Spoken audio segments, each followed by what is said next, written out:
कुछ और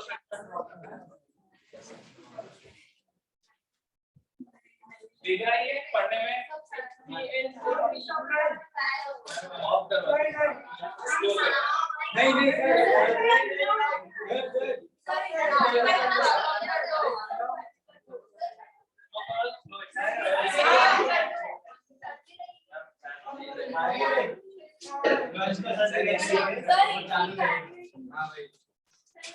अच्छा ठीक है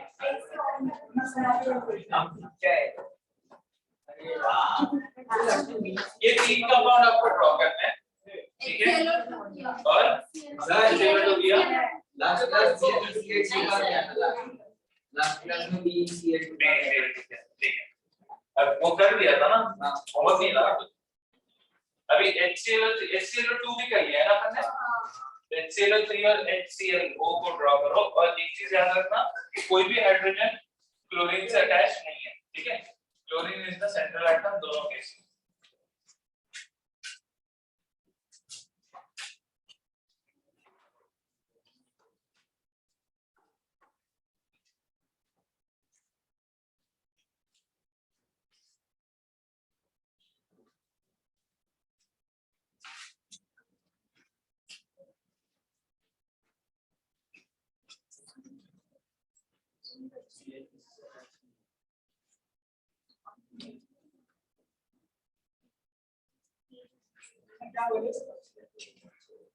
क्या बोला ये दोनों का स्ट्रक्चर बनाना Cl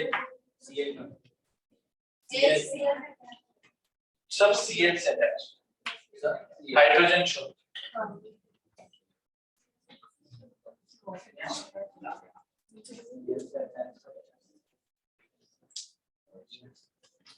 देख रहा है सबको ऑनलाइन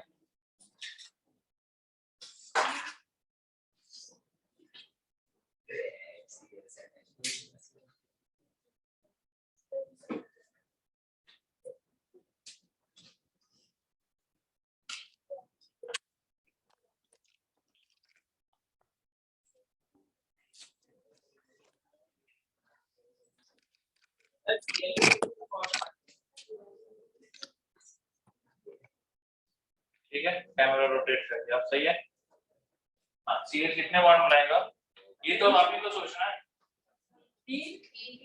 कौन से केस में फर्स्ट में ऑक्सीजन का सेटिस्फाई हो जाएगा अगर Cl 3 बॉन्ड बनेगा तो नहीं होगा ना कितना चाहिए 5 बॉन्ड तो चाहिए ही चाहिए राइट दो डबल बॉन्ड हो और एक सिंगल बॉन्ड हो क्योंकि एक ओर से तो H लगा हुआ है समझ में आ रहा है सबको देखो ड्रॉ करके दिखा रहा हूं 1 2 3 ऑक्सीजन ठीक है हाइड्रोजन मैंने क्या बोला Cl से अटैच नहीं है तो इस इंफॉर्मेशन से अपना हाइड्रोजन ऑक्सीजन से अटैच हो सकता है दैट्स इट अभी क्या है ये Cl और ये oxygen double bond single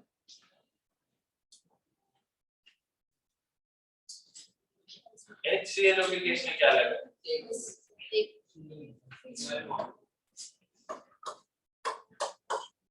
That's it. ये जो कंपाउंड्स है ना ये कंपाउंड्स में जितने बॉन्ड क्लोरीन बना रहा है वो डिफाइन करेगा क्लोरीन का ऑक्सीडेशन स्टेट आपने ऑक्सीडेशन स्टेट ऐसा सुना है पहले क्या होता है ऑक्सीडेशन रिडक्शन में oxidation is loss of electron reduction is किसने पहले नहीं सुना हाथ उठाओ ऑक्सीडेशन रिडक्शन का कोई बात नहीं चलेगा नहीं पता हो तो चलेगा हाथ उठा सकते सब केस में नहीं है सबको था अच्छा सही है तो फिर अपन आगे कहानी को थोड़ा सा बढ़ाते तो oxidation is loss of electron ठीक है याद करने के लिए आपने शायद ये ऑयल ब्रेक याद किया था क्या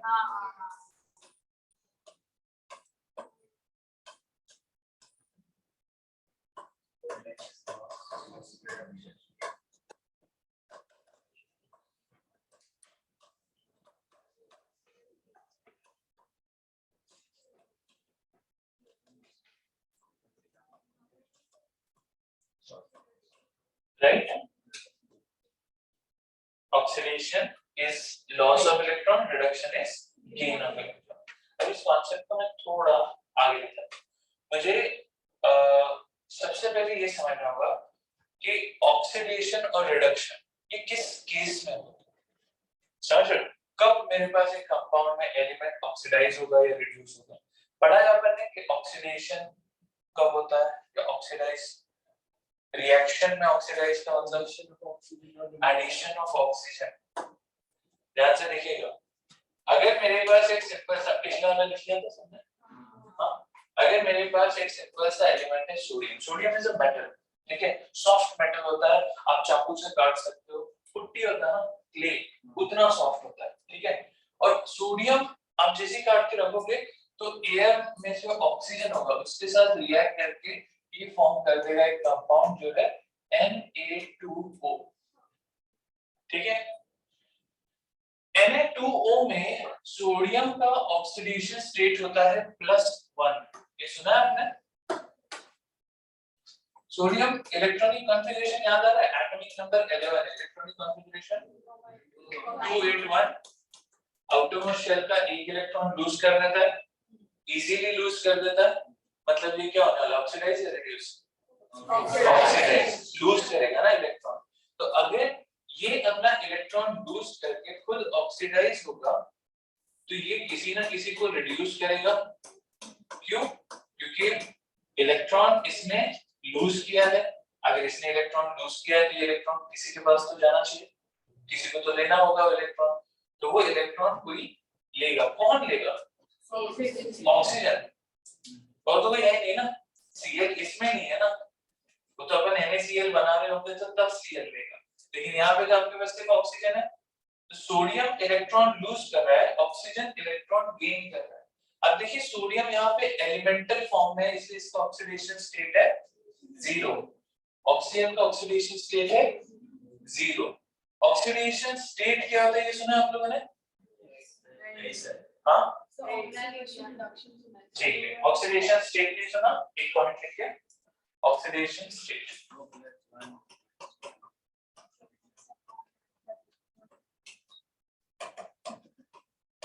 डिफाइन कीजिए, it is a real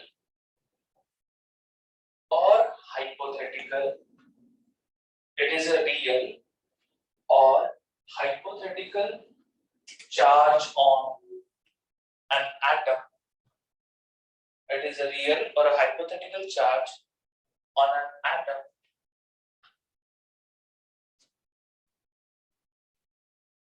forming a compound, forming a compound through ionic or covalent bonds, forming a compound through ionic or covalent bonds।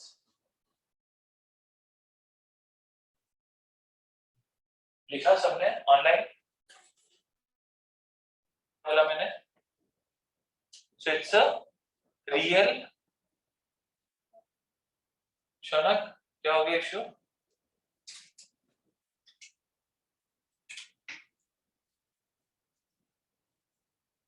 Clear है अभी? सारी आवाज क्लियर है?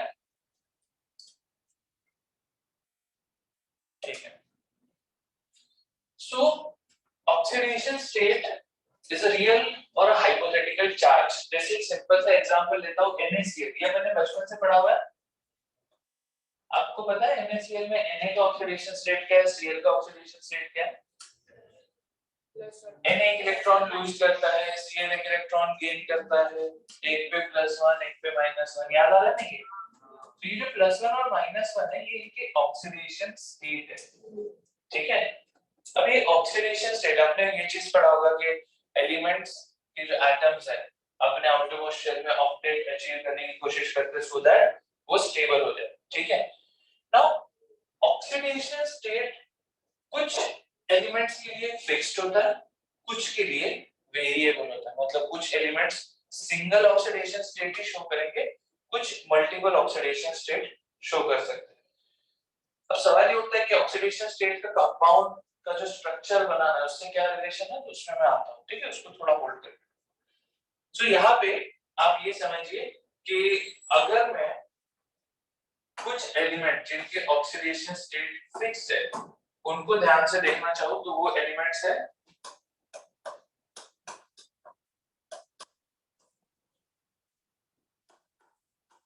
कि कौन सा ग्रुप है एलिमेंट का। आपको देख रहे हैं ये सारे फर्स्ट रो के एलिमेंट्स हैं, फर्स्ट कॉलम में है ना।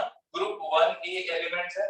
ग्रुप 1A एलिमेंट की खासियत क्या थी, आपने इलेक्ट्रॉनिक कॉन्फ़िगरेशन लिखा था, आखिरी इलेक्ट्रॉन 1s में था, है ना। That's why these are s block element. तो आप लिथियम का जब लिखोगे तो इट इज 1s2 2s1, इसका लिखोगे सोडियम का 1s2 2s2 2p6 3s1, इसमें 4s1 5s1 6s1 7s1, please sorry 7s1 वाला फ्रैक्शन नहीं लिखा है मैंने, लेकिन आउटरमोस्ट शेल में एक इलेक्ट्रॉन है वो ये लूज कर देगी, इसलिए इनका जो स्टेबल ऑक्सीडेशन स्टेट होता है हमेशा +1 होता है। मतलब अगर आपको lithium sodium potassium rubidium caesium किसी भी कंपाउंड में दिखेंगे, अगर ये कंपाउंड के फॉर्म में है तो इनका ऑक्सीडेशन स्टेट है +1, अगर ये एलिमेंटल फॉर्म में तो ऑक्सीडेशन स्टेट 0 है। ये समझ में आया। इन्हीं की तरह इनके जो बाजू वाले एलिमेंट्स है क्या है इसका, फिर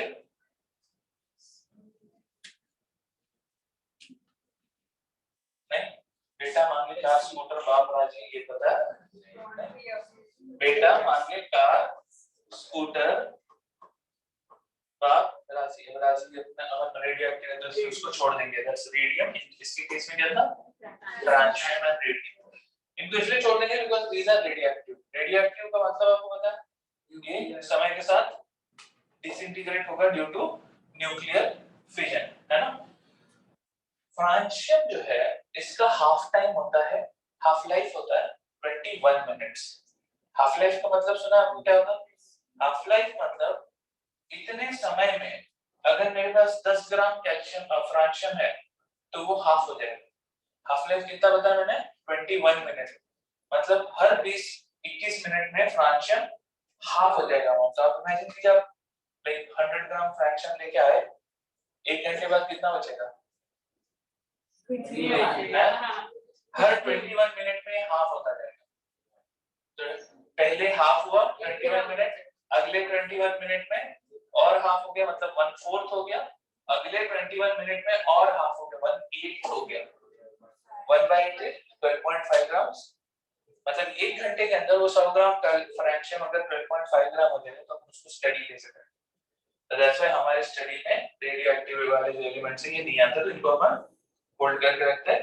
इनको छोड़ के जो बाकी एलिमेंट्स हैं उनके ऊपर हम फोकस करेंगे। Since this is group 2A element, इनके इसमें 2s1 था, इसके केस में 2s2 है, 3s2 4s2 5s2 6s2, right. वो दो इलेक्ट्रॉन ये छोड़ देंगे, आसानी से छोड़ देंगे और कन्वर्ट हो जाएंगे +2। तो ये जो एलिमेंट्स हैं इनको आपको याद रखना है, ये कभी भी अगर आपको कंपाउंड के फॉर्म में दिख रहे हैं इनका ऑक्सीडेशन स्टेट यही रहेगा, ठीक है, उसको याद रखना है। इनको छोड़ के कुछ एलिमेंट्स और है, एक है फ्लोरीन। फ्लोरीन हमेशा या तो 0 अगर एलिमेंटल फॉर्म में या फिर -1, ये दो ऑक्सीडेशन स्टेट शो करेगा। ऑक्सीजन जब तक हमें बताया नहीं जाता तब तक -2, ठीक है। Otherwise oxygen in special condition और भी ऑक्सीडेशन स्टेट शो कर सकता है, ठीक है। स्पेशल कंडीशन में बताऊंगा। ऑक्सीजन इलेक्ट्रोनेगेटिव है, करेक्ट। तो ऑक्सीजन इलेक्ट्रोनेगेटिव है, इसलिए ऑक्सीजन प्लस ऑक्सीडेशन स्टेट केवल और केवल फ्लोरीन के साथ दिखा था, दिखा यार, ओनली विद फ्लोरीन दिखनी है।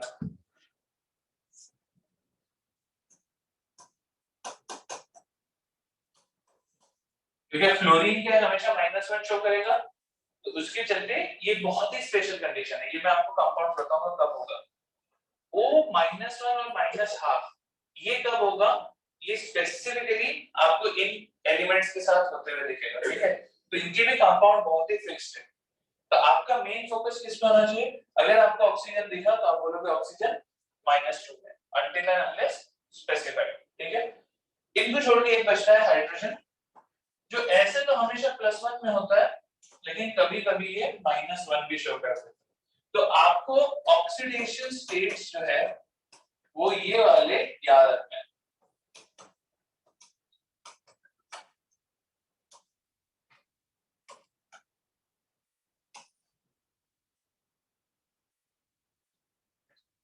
चलेगा, इसको लिख लीजिए जल्दी से।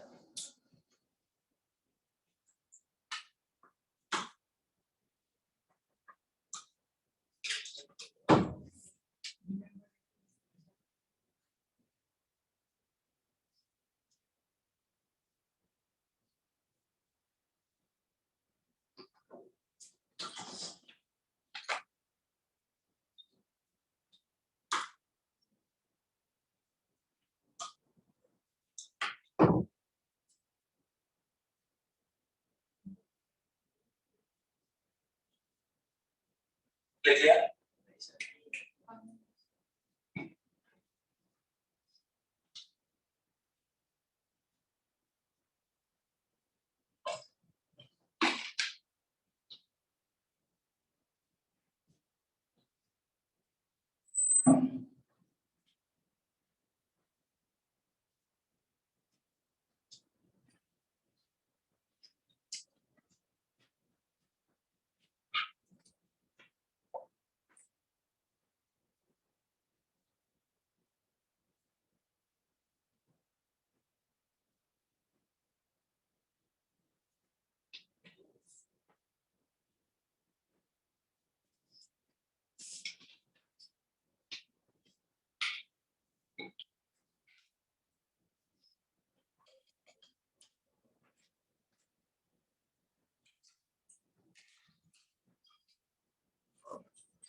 ऑनलाइन सबका हो गया?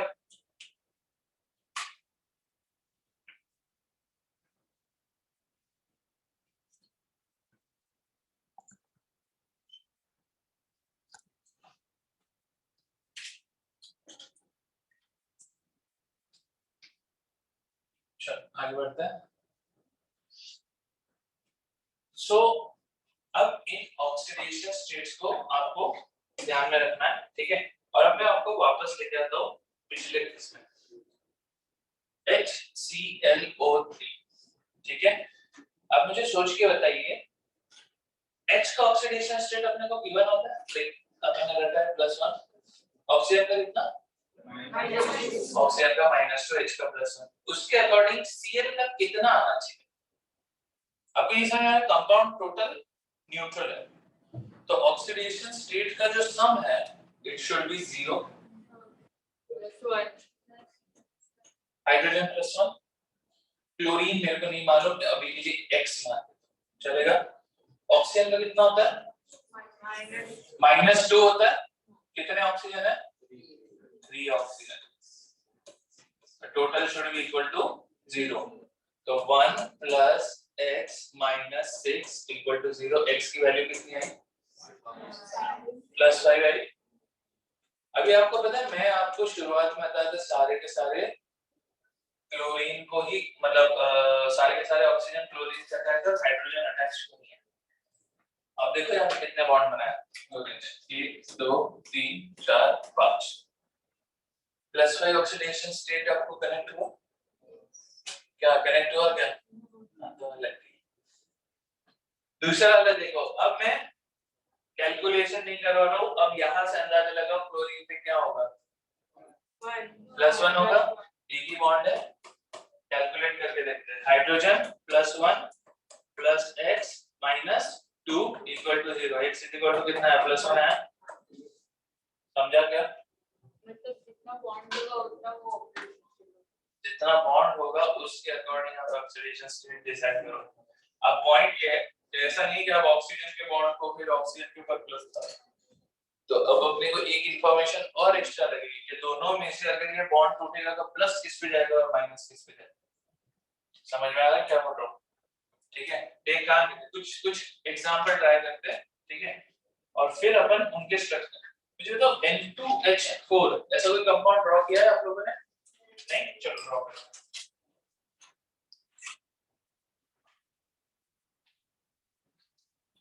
N2H4,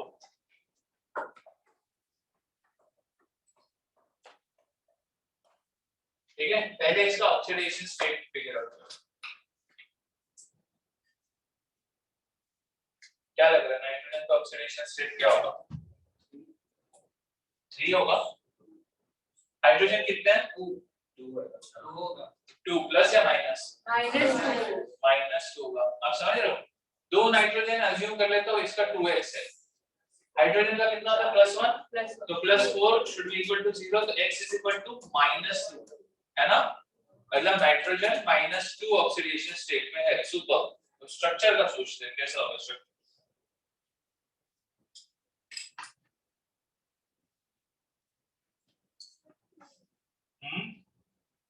दो बॉन्ड बनाने चाहिए नहीं नाइट्रोजन में।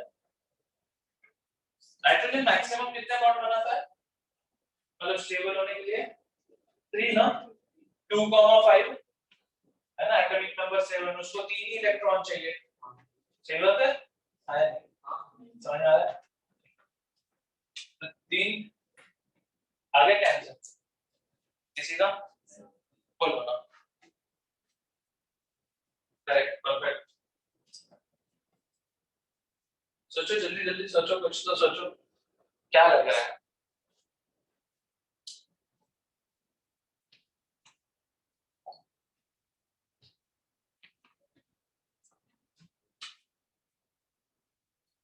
होगा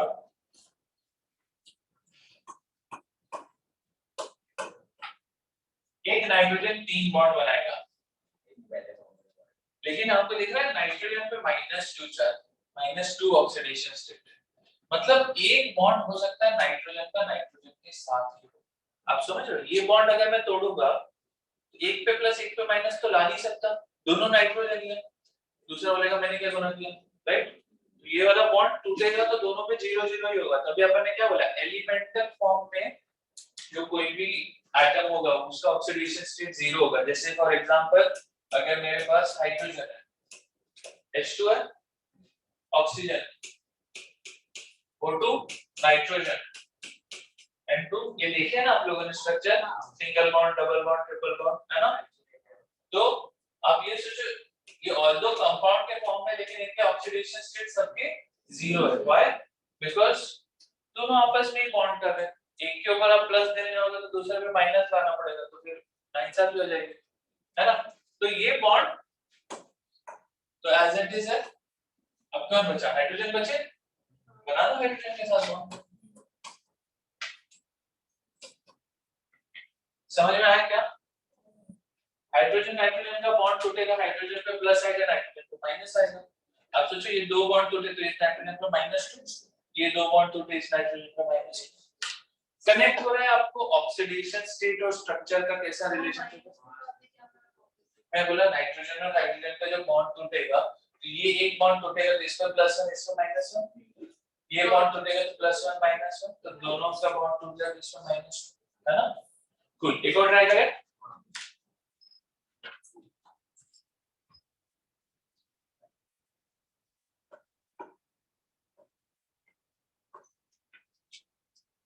H2C2O4 ट्राई किया है क्या तुमने? चलो ये ट्राई करो। कार्बन का पहले ऑक्सीडेशन स्टेट पता करना क्या है।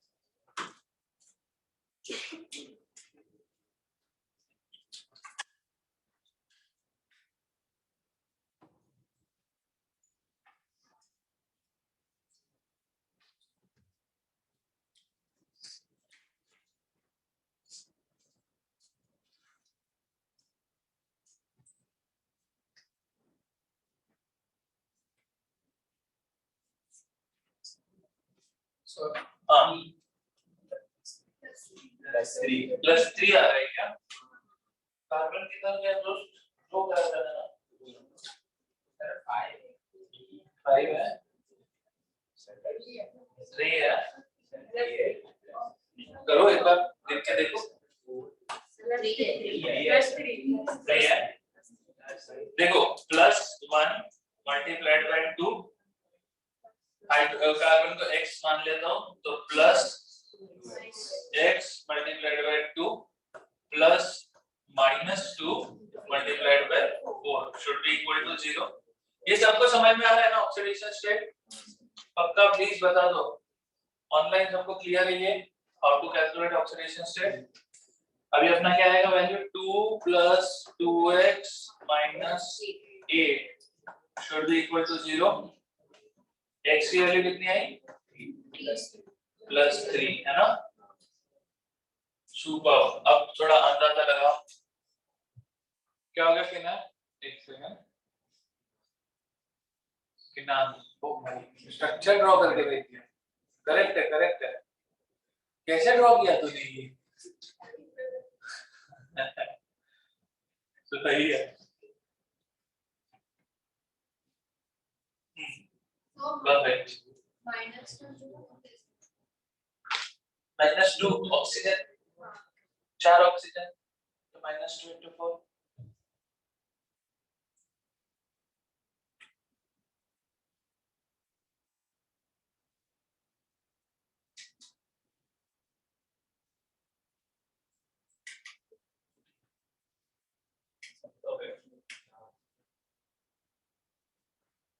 ये ऑक्सीजन का सारा बॉन्ड फुलफिल हुआ क्या?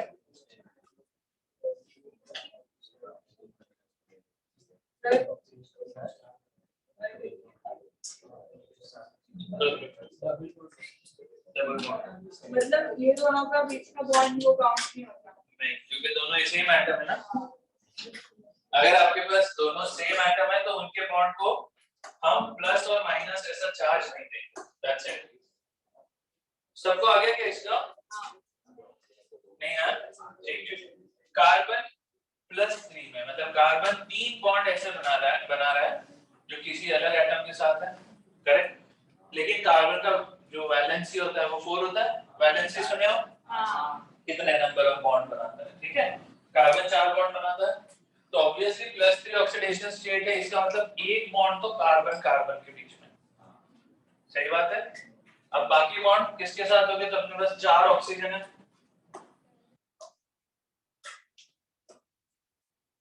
अब आप ध्यान से देखिए, अगर मैं हाइड्रोजन डायरेक्ट कार्बन से अटैच करता हूं, ठीक है, तो एक बॉन्ड यहाँ हो गया तो कार्बन बाकी दोनों ऑक्सीजन के साथ एक एक ही बॉन्ड बना पाएगा। सो आपने को पता है कि ऑक्सीजन के साथ ही हाइड्रोजन को लगाएंगे तो अच्छा रहेगा। एंड ये आपको जनरली पता चलता है whether a compound is an acid or not, ठीक है। ये कंपाउंड आपको दिखेगा तो आपको समझ में आएगा ये जो है ये डाई कार्बोक्सिलिक एसिड है। COOH यानी कार्बोक्सिलिक एसिड होता है, सुना है ऐसा? कार्बन एटम्स कंपाउंड चैप्टर में एसिटिक एसिड देखा आपने क्या होता है? एसिटिक एसिड होता है CH3COOH। It's a carboxylic acid, ठीक है। ये है आपका COOH जो है ये है कार्बोक्सिलिक ग्रुप। ये आपको दिख रहा है दोनों COOH जुड़ गए, this is di carboxylic acid, इसका नाम है ऑक्सैलिक एसिड। समझ में आया? स्ट्रक्चर सबको समझ में आया क्या? ज्यादा डिफिकल्ट है क्या? थोड़ा सिंपल वाला ट्राई करो। एसिड कैसे बनेगा ये तो अपने को धीरे धीरे स्ट्रक्चर देख के आइडिया होता है, मतलब ऐसे सीधा फार्मूले से नहीं करना, ठीक है, टाइम लगेगा। मेरे वाला H2SO3 H2SO4 तो बना दिया था आपने, अभी एक बार मैं वापस उसको याद कर रहा हूँ। चलो एक बार जल्दी से H2SO3 का स्ट्रक्चर बनाओ और H2SO4 का स्ट्रक्चर बनाओ और इस बार स्ट्रक्चर से हम लोग अंदाजा लगाएंगे ऑक्सीडेशन स्टेट क्या है सल्फर का। जल्दी स्ट्रक्चर ड्रॉ कीजिए पहले।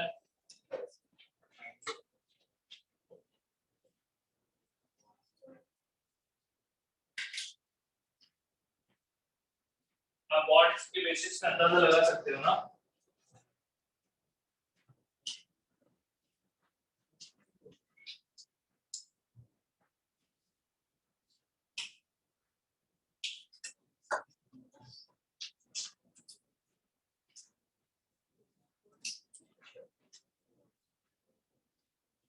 देखो आपने ड्रॉ किया हुआ है ऑलरेडी, याद आ रहा है?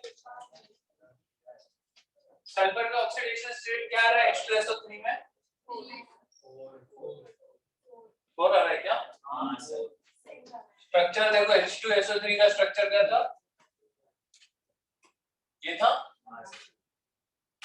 H2SO4 का स्ट्रक्चर क्या था?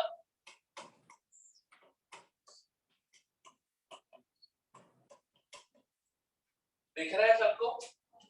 सल्फर कितने ऑक्सीजन के साथ बॉन्ड बना रहा है उससे मेरे को ऑक्सीडेशन स्टेट मिल जाएगा।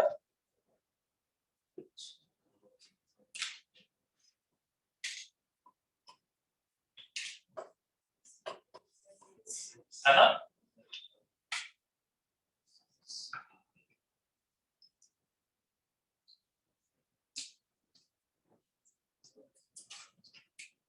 अगला कंपाउंड एक है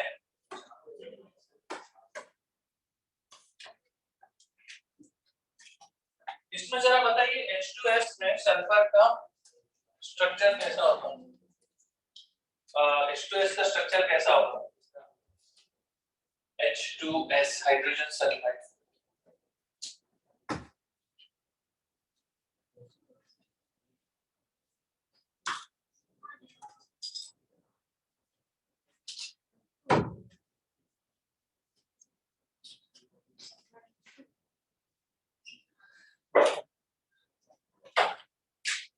Michael given the structure draw करके भेजो खुद से। नहीं अभी आपने बैठे साथ में बैठे हो क्या?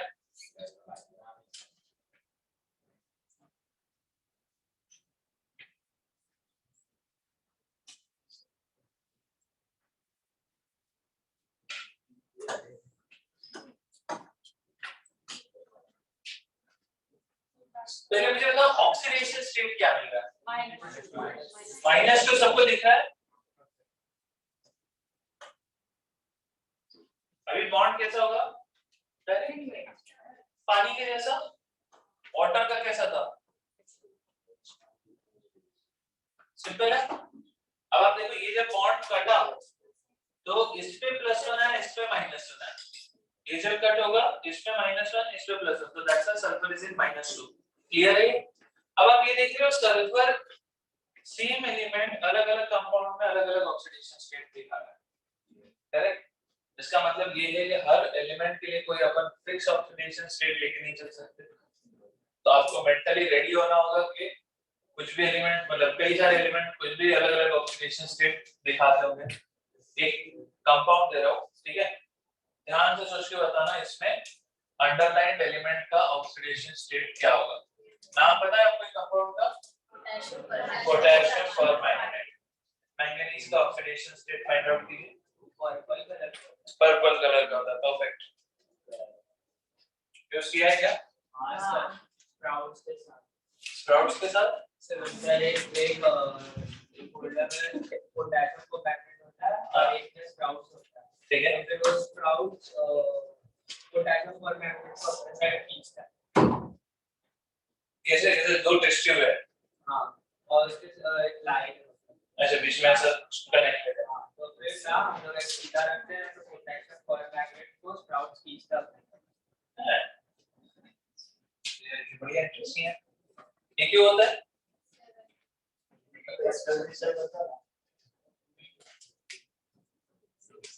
पोटेशियम परमैंगनेट को स्प्राउट खींचता है।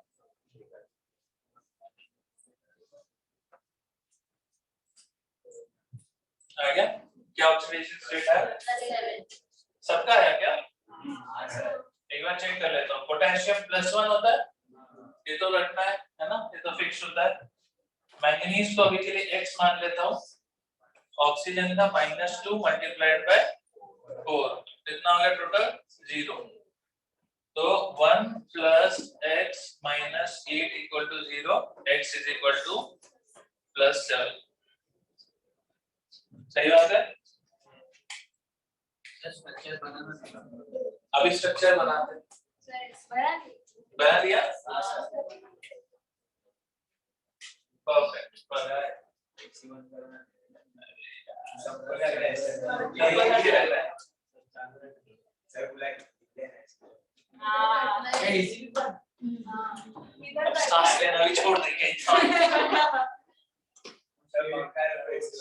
इसी ऑफ कर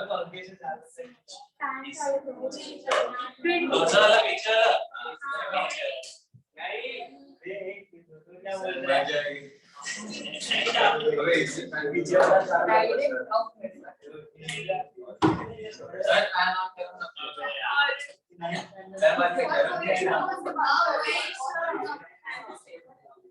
तो आ गया क्या हुआ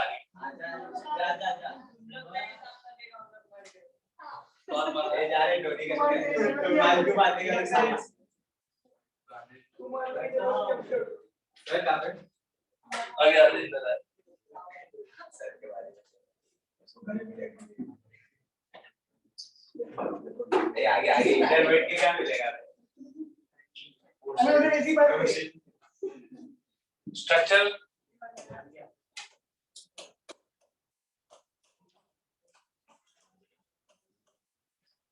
अच्छा एक चीज आपने क्या किया होगा ओवर के के बीच में बॉन्ड बनाया होगा जनरली आपको ये बता तो जो फर्स्ट ग्रुप एलिमेंट है सेकंड ग्रुप एलिमेंट है ये कोवेलेंट बॉन्ड में नहीं होता ठीक है इनका स्ट्रक्चर आयनिक ही होता है क्योंकि आयन के फॉर्म में तो हम लोग उसको प्लस अलग लिखते हैं और ये माइनस अलग उनको ऐसा कोवेलेंट बॉन्ड की तरह शो नहीं करते ठीक है आगे बढ़े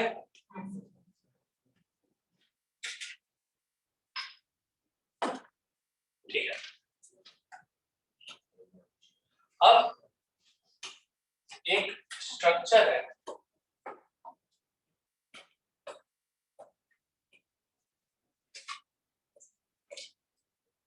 ये एक एसिड है प्लीज एक मिनट जरा ध्यान से सुनिए प्लीज डिस्ट्रैक्ट मत होइए मोस्ट इंपॉर्टेंट है ये वाला सल्फर का ऑक्सीडेशन स्टेट इस कंपाउंड में +6 ठीक है सल्फर का +6 है अब आपको ये स्ट्रक्चर ड्रॉ करना है H2SO5 no hydrogen is attached to sulfur sulfur का ऑक्सीडेशन स्टेट इज +6 बोले तो सल्फर सिर्फ 6 बॉन्ड बनाएगा ठीक है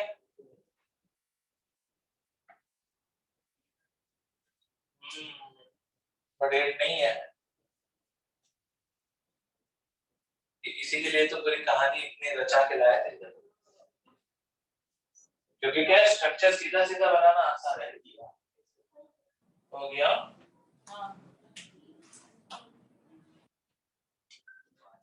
ऑक्सीजन कम है ना रे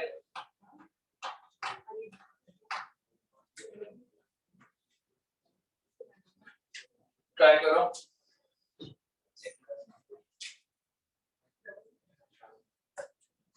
हाँ Iran, K will not be directly connected to us. हाँ ठीक है सही तो सब एग्जांपल परफेक्ट हाँ देखा एक बात समझ में आ रहा है sulphur can form maximum 6 bonds अब ऑक्सीजन कितने हैं आपके पास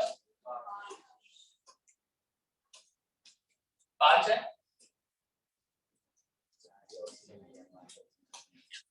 एक ये काम करते हैं एक तो हाइड्रोजन जोड़ देते हैं है ना इन दोनों को तो सिंगल सिंगल बॉन्ड चाहिए लेकिन बाकी सबको डबल बॉन्ड लगेगा एक डबल बॉन्ड हो एक डबल बॉन्ड हो अब तो सल्फर का सिर्फ एक बॉन्ड बचा है हाँ राइट देख रहे हो 5 बॉन्ड हो गया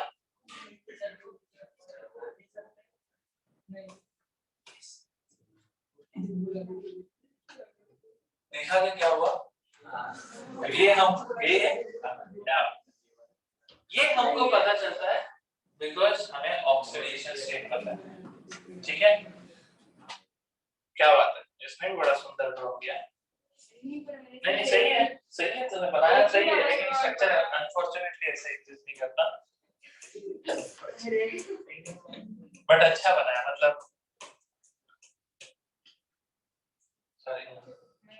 नहीं ना यार तेरा एक हाइड्रोजन कम पड़ रहा है अच्छा एक और OH क्या बात है ऐसे बनाया सही है देख रहे हैं तो सही है बॉन्ड सेटिस्फाई हो रहे एक ही प्रॉब्लम है क्या था 3 मेंबर्ड रिंग थोड़ा सा बनता नहीं है तो इसमें नहीं बनता, ऑर्गेनिक में बनता है, तो इसको मैं अभी मिटा देता हूँ, लेकिन सही है इनऑर्गेनिक। ठीक है, ये समझ में आया? अभी थोड़ा सा ये वाला लॉजिक 3 मेंबर्ड रिंग वाला, किसने 3 मेंबर्ड ड्रॉ किया था? एक और बस तुमने, 2 लोगों ने ड्रॉ किया था। चलो ठीक है, अब ये 3 मेंबर्ड रिंग वाला लॉजिक इसमें यूज करो। CrO5 ब्लू कलर का बहुत ही प्यारा कंपाउंड होता है। अभी क्रोमियम का ऑक्सीडेशन स्टेट इसमें है +6। हाँ, अब इसमें आपको 3 मेंबर्ड वाला साइक्लिक रिंग बनाना है, ठीक है?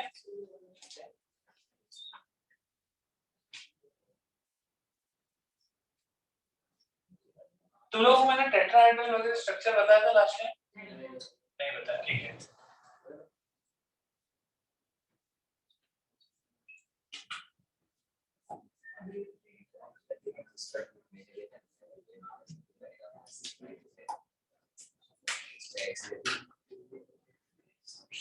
क्या हो गया? x लोगे तो +10 आ जाएगा ना? तो x तो नहीं है, मतलब सॉरी +10 तो नहीं है, +6 है। क्या? क्योंकि अब वो जो रिंग बनाया तो मेरे को सडनली एक कंपाउंड याद आ गया। इस कंपाउंड का स्ट्रक्चर जो होता है इसको बोलते हैं बटरफ्लाई स्ट्रक्चर।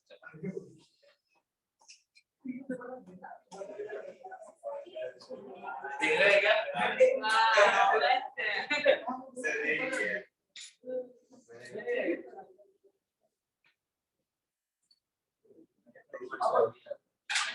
काफी अनस्टेबल होता है कंपाउंड, लेकिन थोड़ी देर के लिए बनता है।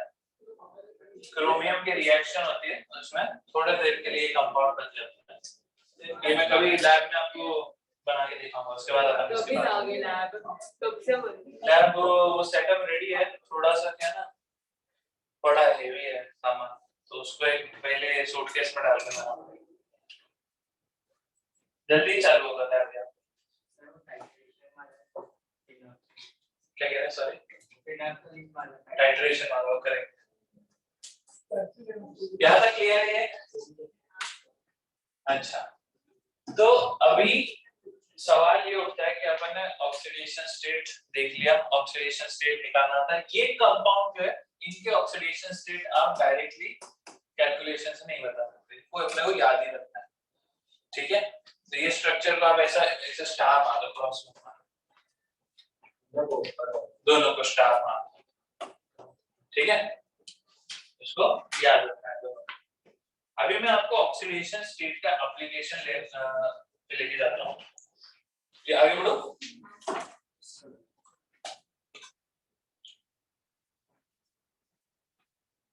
मेरे पास एक कंपाउंड है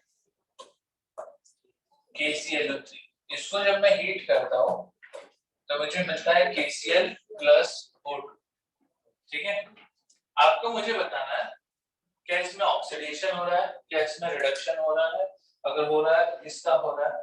रिडक्शन। एक बार सब लिख के मतलब बताइए, रिडक्शन हो रहा है तो किस ऑक्सीडेशन स्टेट से किस ऑक्सीडेशन स्टेट पे जा रहा है, क्या चेंजेस ऑब्जर्व हो रहे हैं?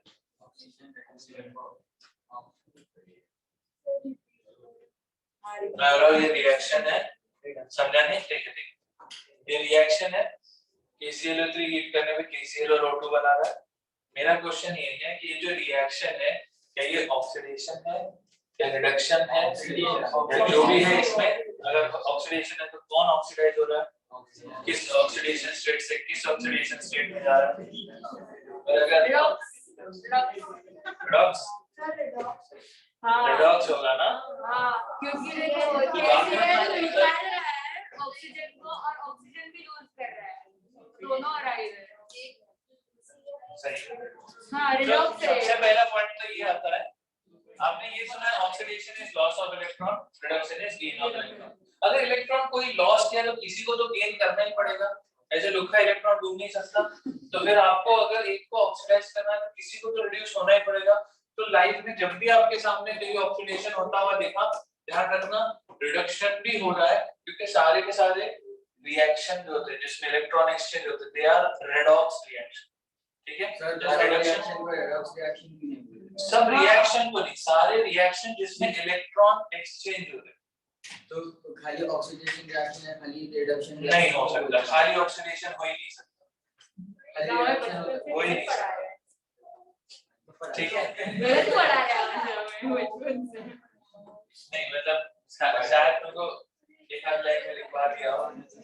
तो एक ये चीज क्लियर हुआ, कभी भी केवल रिडक्शन या केवल ऑक्सीडेशन ऐसा हो नहीं सकता। अगर रिडक्शन हो रहा है तो ऑक्सीडेशन हो ही रहा होगा, ठीक है। तो इसमें तो अब अपने को फिगर आउट करना है कौन रिड्यूस हुआ कौन ऑक्सीडाइज हुआ। मुझे आप बताइए KCl3 में Cl का ऑक्सीडेशन स्टेट निकाला आपने कितना? KClO3 +1 -6, तो इसके ऊपर +5 होगा।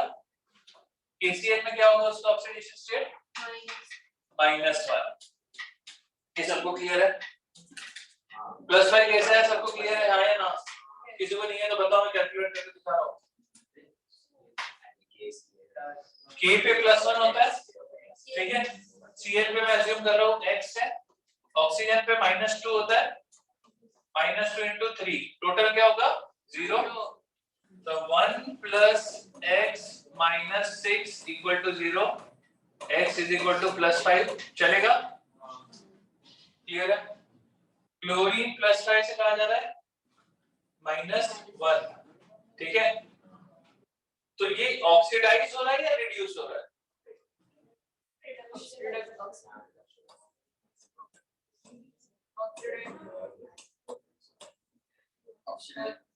नहीं रिड्यूस हो रहा है। Oxidation is lost, reduction is gain. अगर मेरे पास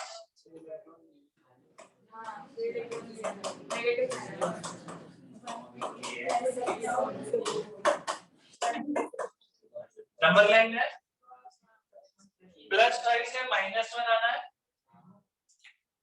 तो आपको क्या ऐड करना होगा? इलेक्ट्रॉन ऐड करना होगा या निकालना होगा? ऐड करना होगा, राइट। आप इलेक्ट्रॉन ऐड करोगे, 5 इलेक्ट्रॉन ऐड करो, सॉरी कितने, 6 इलेक्ट्रॉन ऐड करोगे तो +5 से -1 बनेगा। ये बात समझ आया क्या? इलेक्ट्रॉन इज अ -1, तो इलेक्ट्रॉन ऐड हो रहा है मतलब गेन हो रहा है, मतलब रिडक्शन हो रहा है, मतलब मैं कह सकता हूँ Cl +5 से -1 में रिड्यूस हो रहा है। सॉरी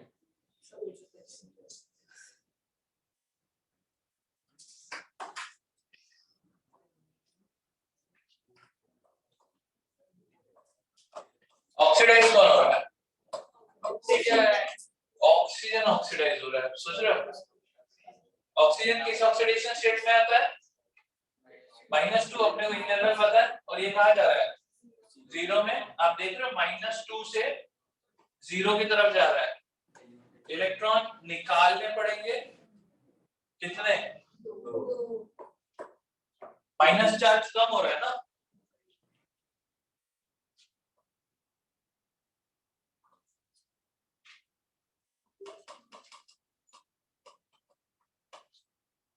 अभी आप ये रिएक्शन पहले अपने आप से बैलेंस करके देखिए, नॉर्मली बैलेंस है क्या?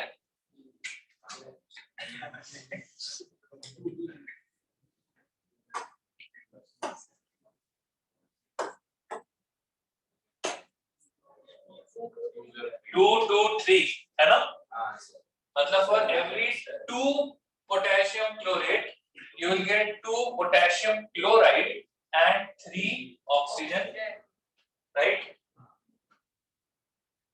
अब ये देखिए इसमें टोटल Cl एटम कितने होंगे? 2 Cl एटम होंगे, राइट। दोनों +5 से कहा जा रहा है -1, तो टोटल इलेक्ट्रॉन इन्होंने कितने यूज किए? +12 ना, यूज भी किया ना इन्होंने। अब ये 12 इलेक्ट्रॉन जो क्लोरीन ने यूज किया, ये कौन देगा? ऑक्सीजन। कितना ऑक्सीजन है? 2 × 3 6 ऑक्सीजन है, तो आपके पास 6 ऑक्सीजन है जो -2 से किस में जा रहे हैं? 0 में। कितना हो गया +2 इलेक्ट्रॉन सॉरी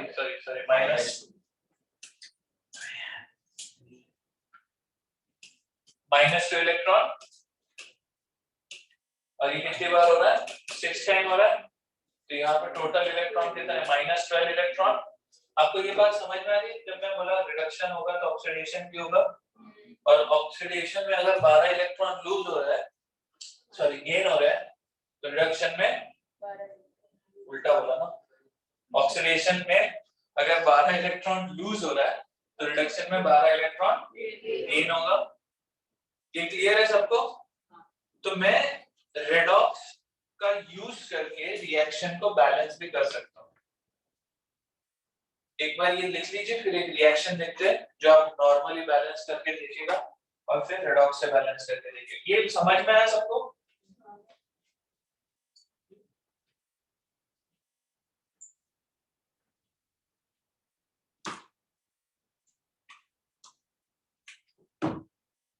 +5 से -1 -2 से 0 कूल। ये क्लियर है? अभी तक जितना भी बात हुआ है लिख लो इसको जल्दी से।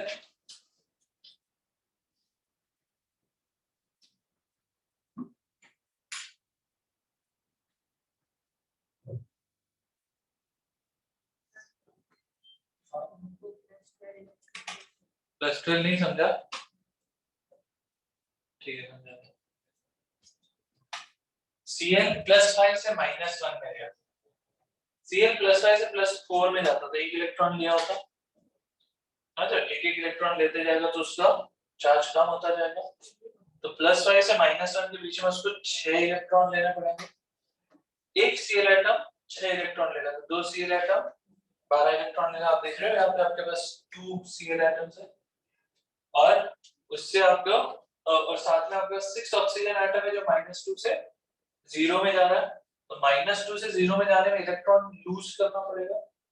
6 एटम है तो 6 into -2 तो टोटल 12 इलेक्ट्रॉन लूज करने पड़ेंगे। सो इसको मैं बोल सकता हूँ this is the reduction half, this is the oxidation half.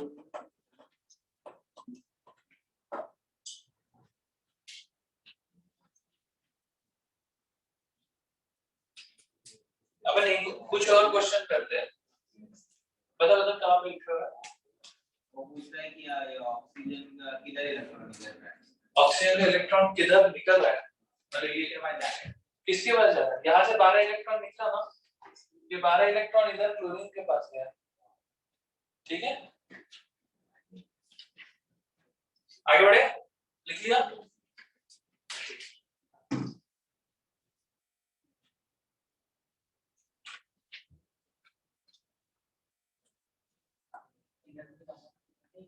क्या कह रहा है? ऐसा ही पूछता था क्लोरीन के पास पूछा।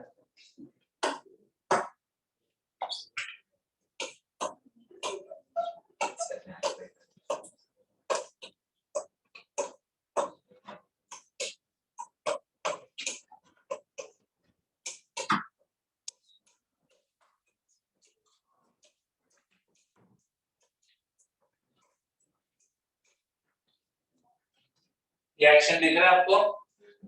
पहले पहले बैलेंस कर।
हो गया मैंने क्या बात कर रहे हो?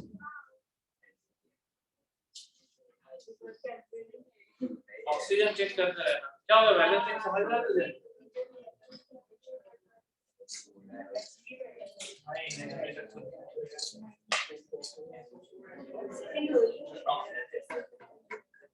क्या हो गया? नहीं समझ रहा? एकदम हेडेक हो गया। 7 से 10 लाख तुम्हें चाहिए। आज वाला पूरा सेशन पिछला सेशन समझ में आया? पिछले में क्या हुआ था?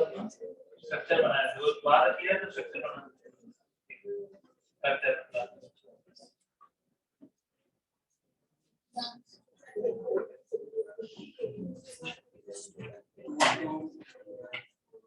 ओके सर हो गया।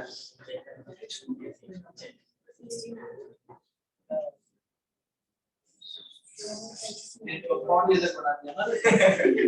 ऐसा बोल रहा अब मिलेगा।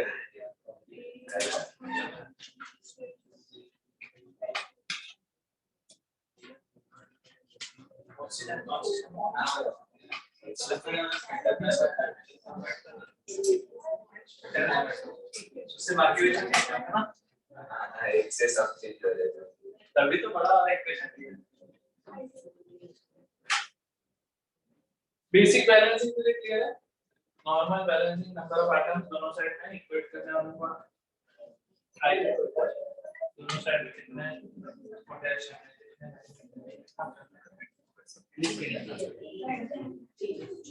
किसका रह रहा है? कुछ तो एरर आ रहा है इसका। हाँ एक रह रहा है। देखो लेफ्ट साइड को लेफ्ट साइड को एक ऑक्सीजन एक्सेप्शन एक्सेप्शन है। ये बढ़िया नहीं केमिस्ट्री में कुछ भी हुआ एक्सेप्शन डाल दो। लास्ट के H2SO4 में कुछ तो कर दो। लास्ट के H2SO4 में कर रहा है। H2SO3 होता था काम ऐसा नहीं। हाँ उधर एक ऑक्सीजन रह रहा है। इतना भी मल्टीपल कर रहा है मल्टीपल। तो उसी को होता क्या?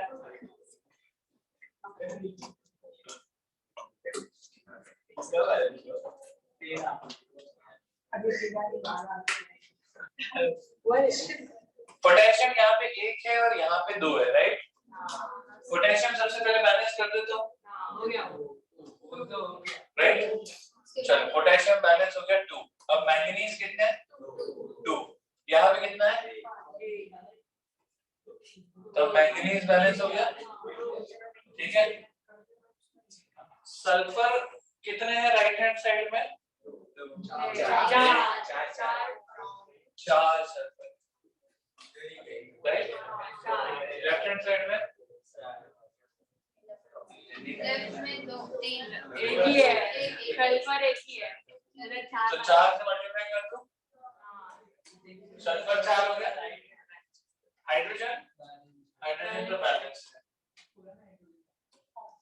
ऑक्सीजन कितना है? 2 into 4 8, 4 into 2 8 plus 1। इधर 4 plus 8 plus 4 16। कौन इधर तक आके फंसा? सब लोग इधर ही फंसे हैं। मैंने फिर से उधर किया तो फिर अब कैसे 19 होगा फिर 20 होगा उधर। और एक बार H2SO4 और H2O में 2 लगा देंगे तो 19 20 होगा। ऑक्सीजन को -1 का चार्ज लगा के निकाल सकते हैं। ऑक्सीजन को -1 का चार्ज लगा के निकाल सकते हैं। चलो इधर बोर्ड से लेके पीके जैसी बात कर रही है भाई। तू -1 में आ जाओ भाई। जरा ध्यान से देखो अभी क्या है। अब देखो जुगाड़ तो करना ही पड़ेगा कुछ ना कुछ, अदरवाइज आंसर नहीं आने वाला। यहाँ एक ज्यादा है, यहाँ एक कम है। अगर मैं ध्यान से देखो SO2 और H2O दोनों एक एक बढ़ा दो just for the sake of जुगाड़। क्या क्या SO2 और H2O दोनों एक एक मॉलिक्यूल बढ़ा दो, तो मेरा सल्फर यहाँ पे कितना हो जाएगा 5, ऑक्सीजन कितना हो जाएगा हाँ 18 हो जाएगा क्या नहीं ना, दोनों को बढ़ाया ना मैंने, दोनों का एक एक मॉलिक्यूल बढ़ गया, मतलब अब ये 5SO2 हो गया और ये 2H2 हो गया, 20 हो जाएगा। हाइड्रोजन कितना हो जाएगा 4, ठीक है। अब इसको काउंटर करने के लिए मैं H2SO4 का एक पूरा का पूरा मॉलिक्यूल बढ़ा दूं, ध्यान से लिखना, हाइड्रोजन 4, सल्फर 5, सल्फर 5 हो गया ना, 1 2 और 2, ऑक्सीजन कितना है सर 20 हो गया। कितना विषय मतलब बताओ कैसे 24 plus 5 into 2 फिर 2 for 8 plus 5 into 2 10 plus 2 8 plus 10 plus 2 20 क्या हो गया क्या बैलेंस अभी सपना टूट जाएगा ऐसे के जुगाड़ मारना है हाँ मेरा कैलकुलेशन हो गया मेरा आ गया मेरा इधर टाइम है इसमें तो 4 भी रहता है राइट ठीक है अभी प्लीज 1 मिनट थोड़ा सा अभी ध्यान से देखें। अब ये रिएक्शन को हम फिर से बैलेंस करेंगे, ठीक है, लेकिन इस बार हम लोग ये वाला मेथड नहीं लगाएंगे जुगाड़ वाला।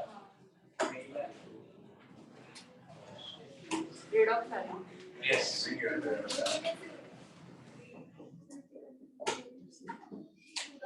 रिएक्शन याद है सबको K-4 plus SO2 plus H2O gives K2SO4 plus MnSO4 plus H2SO4 super. अभी मुझे जल्दी से सोच के बताइए, ये एक रेडॉक्स रिएक्शन है, इसमें रिडक्शन किसका हो रहा है और ऑक्सीडेशन किसका हो रहा है, पूरा रिएक्शन देखिए, सारे एलिमेंट का ऑक्सीडेशन स्टेट कीजिए, वापस लिखिए इक्वेशन को, उसी के ऊपर गंदा मत करना। हाँ पहले ही गंदा हो गया।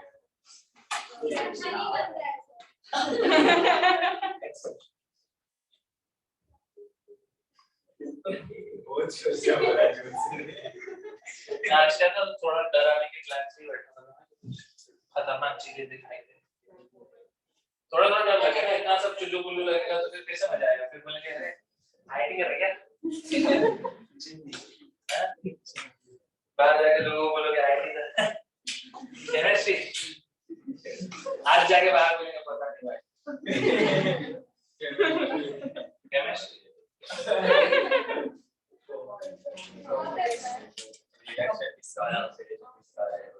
अरे ढूंढना उसको लगा ऐसे पहाड़ तोड़ के लाने को बोला है।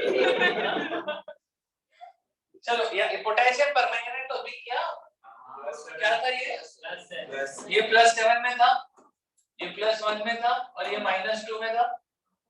SO2 मेरे को बताओ, ऑक्सीजन पे -2 होता है तो सल्फर पे +4, वाटर में हाइड्रोजन पे +1, 2 हाइड्रोजन तो +1 प्लस का -2 तो इसका -2, ठीक है।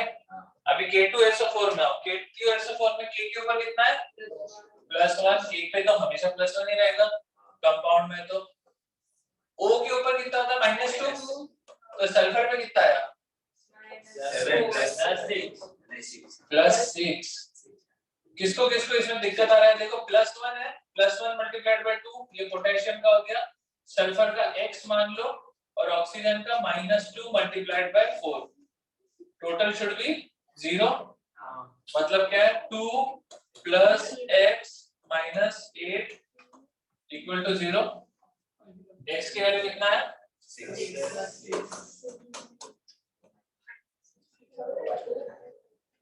ठीक है। अब ये देखो MnSO4 में भी है तो सल्फेट ही, इसका अपने को पता नहीं है, बट SO4 जो है SO4 के ऊपर कितना चार्ज होता है -2 होता है, क्योंकि अपन ने देखा ना K2SO4 देखा, K पे +1 होता है, 2 पोटेशियम मतलब +2, तो ये पूरा का पूरा सल्फेट आयन जो है इसके ऊपर -2, याद है, ठीक है। इस पे -2 तो Mn के ऊपर कितना आया, +2, ये +6, ये -2, ये +1, ये +6, ये -2 है ना, सारे सल्फेट ही तो है। ये समझ में आया क्या सबको? Oxidation state sum individual atom के निकाल, ठीक है। तो कैंसिल आउट करना नहीं, अभी ध्यान से देखना है कि चेंज किस किस का हो रहा है। सोचो जरा, Mn+7 से चेंज होके जा रहा है, कहां पे जा रहा है, ये सबको दिख रहा है क्या? मैंगनीज +7 से +2 जा रहा है, और किसका चेंज हो रहा है, ठीक है, +7 से +2 यानी क्या हुआ, रिडक्शन या ऑक्सीडेशन, पक्का इलेक्ट्रॉन चाहिए ना, +7 से +2 मतलब 5 इलेक्ट्रॉन लेगा, कम होगा उसका ऑक्सीडेशन स्टेट।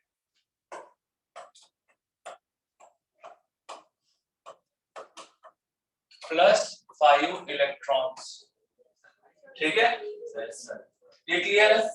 सल्फर जा रहा है क्या, कहां से, +4 से +6। अब देखो सल्फर 3 कंपाउंड में प्रेजेंट है, तो सल्फर जा रहा है +4 से +6, 18 क्यों रे, अच्छा 6 + 6 + 6, ओह माय गॉड,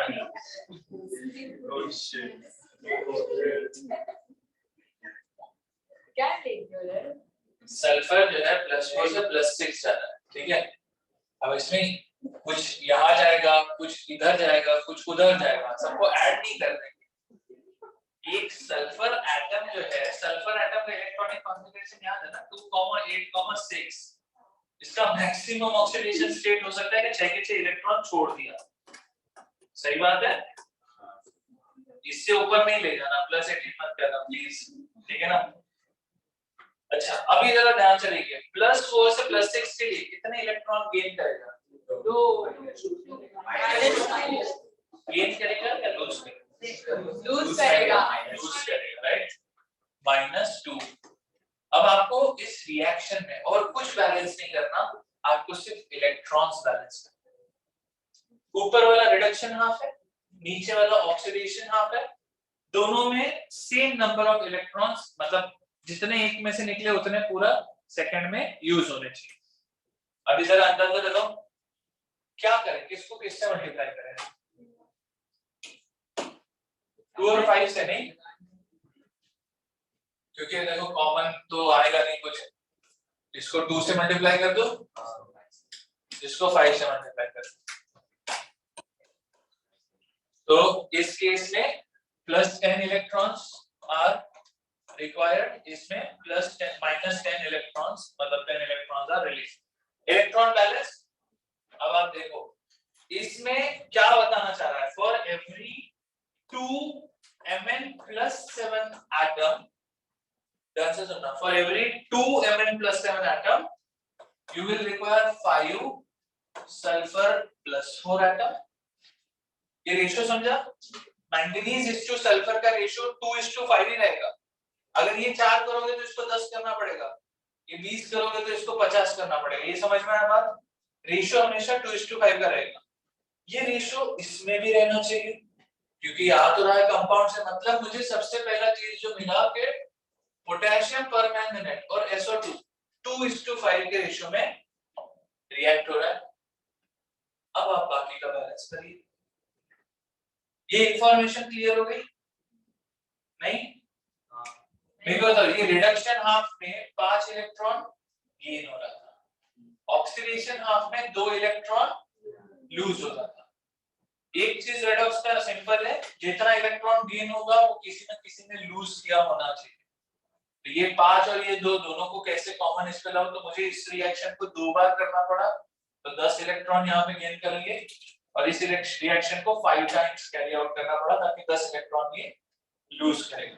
तो उससे मुझे Mn और सल्फर का रिएक्शन का रेशियो मिलेगा कि हर 2 Mn+7 एटम के लिए सल्फर के 5+4 एटम रिक्वायर्ड है। ये समझ में आया? रिडक्शन ऑक्सीडेशन को कैसे हम यूज कर रहे हैं समझ में आया? इलेक्ट्रॉन एक्सचेंज, ठीक है, कोई फ्री इलेक्ट्रॉन इधर घूम नहीं सकता रैंडमली, तो इनका रेशियो 2:5 अगर मेरा क्लियर हो गया, अब मैं इसके अकॉर्डिंग बाकी की रिएक्शन को बैलेंस कर रहा हूं। 2KMnO4 तो K2SO4 K बैलेंस 2Mn, तो यहाँ पे मेरे को 2MnSO4 करना पड़ेगा, राइट। और अब ध्यान से देखिएगा, पोटेशियम बैलेंस हो गया, मैंगनीज बैलेंस हो गया, सल्फर को बैलेंस कर दिया। यहाँ पे 5 सल्फर है, यहाँ पे 1 + 2 + 1 4 सल्फर है। अभी किसी तो एक को मैं मल्टीप्लाई करूंगा या उसका वैल्यू बढ़ाऊंगा, इन दोनों को कर नहीं सकते क्योंकि पोटेशियम और मैंगनीज बैलेंस हो चुका है, तो केवल ये बचा है। अब आप देखो, आपको यहाँ पे राइट साइड में 5 सल्फर एटम दिख रहा है, 5 sulphur on the left side, 5 sulphur on the right side. ध्यान से देखो, रिएक्शन बैलेंस चाहिए पूरी, हाइड्रोजन को लेना है, डन। सो पॉइंट मेरा इतना ही था बताने का कि अगर एक एंड पे हम किसी एक रिएक्शन को बैलेंस करते हैं तो हम एक बेसिक जुगाड़ लगा रहे हैं, नंबर ऑफ एटम्स दोनों साइड इक्वल करना। लेकिन कुछ रिएक्शन ऐसा है जिसमें रेडॉक्स हो रहा है, तो आपको उस पर्सपेक्टिव को रखना होगा कि ये इंडिविजुअली एक दूसरे के ऊपर किस तरह से डिपेंडेंट है।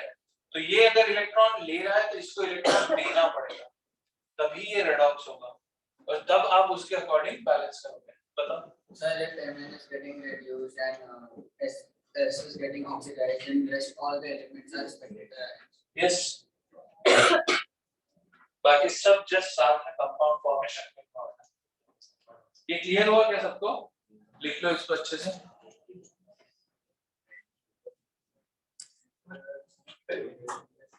ऑनलाइन क्लियर है ये सबको? जल्दी से बताओ। परफेक्ट।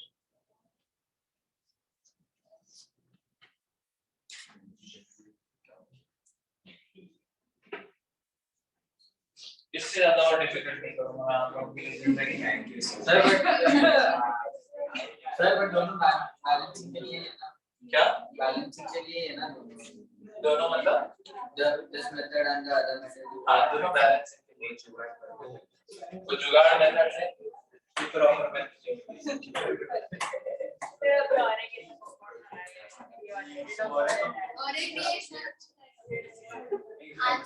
ये होगा पूरा एक चैप्टर इसके ऊपर, ठीक है।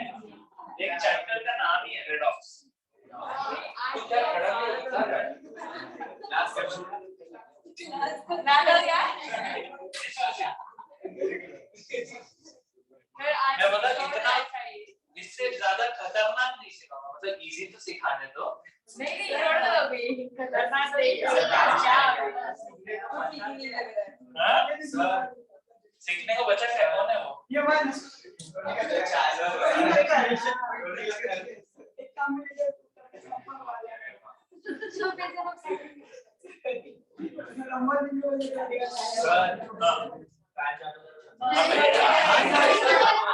अभी फैन बंद करेगा पूरा, चालू करो बंद करो। नहीं सर क्या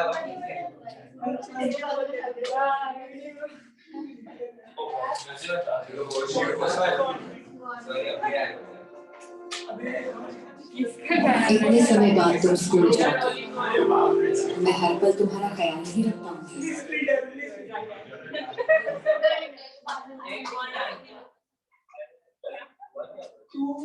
सर कॉपीराइट आ जाएगा।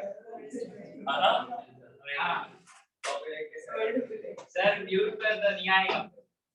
म्यूट करने में नहीं आएगा सर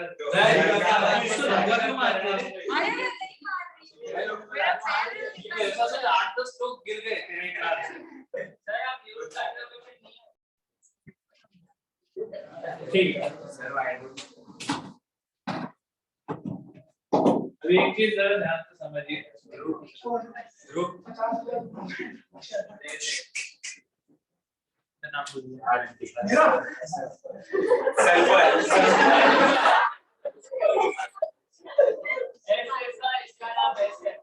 आगे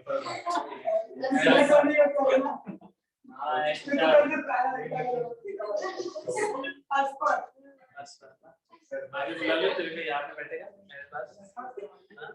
थोड़ा रेंज में रहेगा मेरे समझ गए? अच्छा, और भी शांत हो जाओ, जिसको ठंडी गर्मी सब लगे यहाँ पे बुला लेता हूँ, सब ठीक लगेगा उसके बाद। अभी हम लोग बात कर रहे थे स्ट्रक्चर के बारे में, ठीक है? हमने अभी तक केमिकल बॉन्डिंग, अमोनिया का स्ट्रक्चर याद आ रहा है आपको? बनाया था आपने 3 बॉन्ड बनाया था ऐसे, हाँ राइट? लेकिन मैंने उसको ऐसा बनाया था, सर नाइट्रोजन पे बनाया था आपने कैसे? हाँ नाइट्रोजन पे बनाया था ना,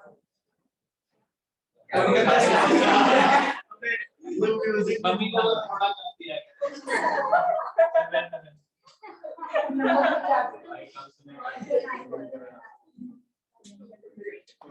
सो आप लोगों को याद आ रहा है अमोनिया का स्ट्रक्चर आपने जो ड्रॉ किया था, अब इसमें और इसमें करेक्ट स्ट्रक्चर कौन सा है? तो ऐसे ड्रॉ करने का क्या रीजन है, इसके बारे में हम बात करेंगे, क्योंकि ये जस्ट बॉन्डिंग एक्सप्रेस कर रहा है। नाइट्रोजन के पास आउटरमोस्ट शेल में 5 इलेक्ट्रॉन थे, 5 में से 3 इलेक्ट्रॉन बॉन्डिंग में गए थे, तो आपने 3 NH बॉन्ड बनाया। अब जब हम लोग स्ट्रक्चर को एक्चुअल इसमें देखें, अगर रियल लाइफ में स्ट्रक्चर हमारे पास हो, ठीक है, तो उसको हम ऑब्वियसली ऑब्जर्व डायरेक्ट नहीं कर ऐसा नहीं कर सकते, उसके लिए अपने को इलेक्ट्रॉन स्पेक्ट्रोस्कोप चाहिए। इलेक्ट्रॉन स्पेक्ट्रोस्कोप में हम लोग जो छोटे-छोटे मॉलिक्यूल्स हैं उनको ऑब्जर्व कर सकते हैं, उनके बेसिकली सिर्फ न्यूक्लियस को ऑब्जर्व कर सकते हैं। न्यूक्लियस के अंदर सिर्फ प्रोटॉन और न्यूट्रॉन होता है, इलेक्ट्रॉन बहुत छोटा होता है, तो हम इलेक्ट्रॉन देख नहीं पाते। तो अगर अमोनिया का स्ट्रक्चर हम लोग इसमें देखेंगे माइक्रोस्कोप में, तो हमको क्या दिखेगा? एक न्यूक्लियस इधर है, फिर 3 छोटे न्यूक्लियस उसके आसपास, ठीक है, और इतना भी दूर नहीं दिखेगा, ऐसा लिटरली इतना पास दिखेगा, ठीक है।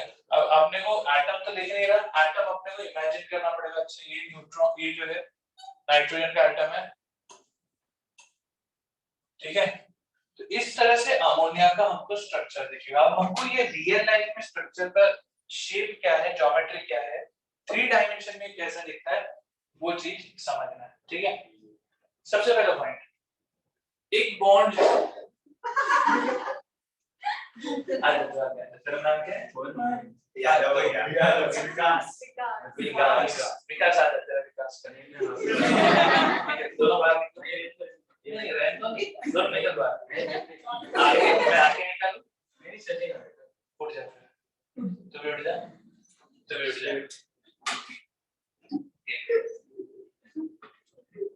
ये क्या अगर तेरा ब्रेन इतना शार्प है तो दिमाग में सीधा लिख लेना।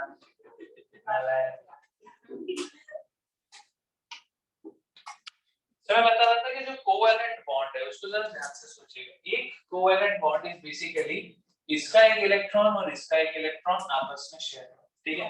हम लोग जनरली बॉन्ड को क्या बोलते हैं कि इट्स अ इलेक्ट्रॉन क्लाउड। यहाँ पे ये इलेक्ट्रॉन ऐसा घूम रहा है इन दोनों के बीच में, ठीक है। मतलब ये जो है ये भी एक इलेक्ट्रॉन क्लाउड है, यहाँ पे भी इलेक्ट्रॉन इनके बीच में घूम रहा है, ये भी एक इलेक्ट्रॉन क्लाउड है, यहाँ पे भी इलेक्ट्रॉन बीच में घूम रहा है, ठीक है। नाइट्रोजन के पास एक लोन पेयर भी है, दिख रहा है आपको, मतलब एक इलेक्ट्रॉन क्लाउड यहाँ पे भी बैठा हुआ है, ठीक है। हाँ बता, आपने भी वैसा क्लाउड एक है, तो समझ में नहीं सकता कि एक बॉन्ड है कि 2 बॉन्ड है। हाँ एक बॉन्ड है या 2 बॉन्ड है, वो तो उसको बताने के लिए तो अपन उसको सिंगल बॉन्ड से दिखाते हैं, ठीक है। ऐसे ऑब्जर्व नहीं, ऐसे ऑब्जर्व करके नहीं दिखता कि 1 बॉन्ड है या 2 बॉन्ड है। ऑब्जर्व जब तू करेगा तेरे को बस ये दिखेगा, बॉन्ड नहीं दिखेगा, ठीक है। एक चीज ऐसा सोचो, इलेक्ट्रॉन माइक्रोस्कोप का मतलब क्या है? इन जनरल आप जब माइक्रोस्कोप से कोई चीज देखते हो तो लाइट उस पार्टिकल के ऊपर फॉल होती है, उसके ऊपर फॉल होकर आपके आंखों में आती है, आपको वो जो भी पार्टिकल है, जो भी चीजें दिखता है। इलेक्ट्रॉन माइक्रोस्कोप में हम लोग इलेक्ट्रॉन बम्बार्ड करते हैं उस एलिमेंट के ऊपर या उस कंपाउंड के ऊपर, तो एलिमेंट इलेक्ट्रॉन जाके टकराता है और इलेक्ट्रॉन हमारे पास आता है और हम इलेक्ट्रॉन को ऑब्जर्व करते हैं, जिससे हमको पता चलता है कि वहां पे कौन सी चीजें है। ये बात समझ में आएगा? अभी जब आप इलेक्ट्रॉन की मदद से इलेक्ट्रॉन को ही देखना चाहोगे तो इलेक्ट्रॉन नहीं दिखेगा। हो गया, ज्यादा हो गया। नहीं फिर हम देखो। दूसरा नहीं डाल सकते। मैं बोल रहा हूँ हाँ प्रोटॉन एप्लीकेशन नहीं कर सकते क्योंकि इलेक्ट्रॉन सबसे छोटा है, ठीक है? ध्यान से सुनिएगा। लाइट जो है इस पेन पे लाइट जाके टकरा रही है, मेरे आंखों में आ रही है, इससे मेरे को पता चल रहा है यहाँ पे पेन। लेट्स से ये एक कंपाउंड है। अब ये कंपाउंड को ऑब्जर्व करने के लिए लाइट इनफ नहीं होती क्योंकि लाइट के पास एनर्जी होती है। अगर मैं कंपाउंड के ऊपर लाइट को डालूंगा तो लाइट उधर टकराएगी और उसको एनर्जी प्रोवाइड कर देगी टू रिएक्ट और टू मूव अवे और to do something which is not under control. इसलिए आपको ये चीज ऑब्जर्व करनी पड़ती है उससे भी छोटी चीजों से। तो इलेक्ट्रॉन से हम ऑब्जर्व करते हैं, तो इलेक्ट्रॉन को हम ज्यादा एनर्जी नहीं देते, तो इलेक्ट्रॉन जाता है टकरा के आता है, तो हमको पता चलता है कि यहाँ पे न्यूक्लियस है, यहाँ पे दूसरे एटम का न्यूक्लियस है। अब इलेक्ट्रॉन सिर्फ न्यूक्लियस को ढूंढ पाएगा, इलेक्ट्रॉन को इलेक्ट्रॉन नहीं दिखेगा। इलेक्ट्रॉन जाके इलेक्ट्रॉन को टकराया, हाथ में हाथ मिला के निकल गया अपने। समझ में आ रहा है? तो इलेक्ट्रॉन से टकरा के इलेक्ट्रॉन वापस नहीं आ सकता, तो आपको कभी इलेक्ट्रॉन दिखता ही नहीं।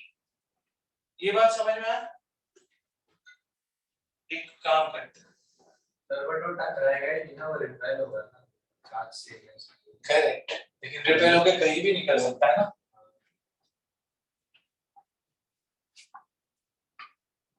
न्यूक्लियस को टकरा के फिर से कैसे आता है? तो अलग चार्ज है ना। न्यूक्लियस को टकरा के फिर वो फिर से कैसे आता है? वो उसको छुपाना चाहिए। ठीक है।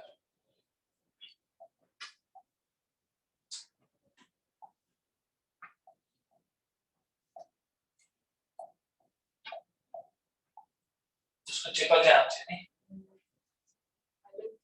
सही बात है। तो आपको जो दिखता है वो ये दिखता है, इलेक्ट्रॉन जब टकरा के वापस आता है हमको बस एनर्जी ऑब्जर्व होती है कि किस किस पॉइंट पे एनर्जी का, किस एनर्जी का इलेक्ट्रॉन आया। तो ये चीज से अपने को जैसा हम लोग सोच रहे हैं हमको दिखता है वैसा कुछ नहीं दिखता, ठीक है? फिर इसको इंटरप्रेट करवाना पड़ता है कंप्यूटर द्वारा और फिर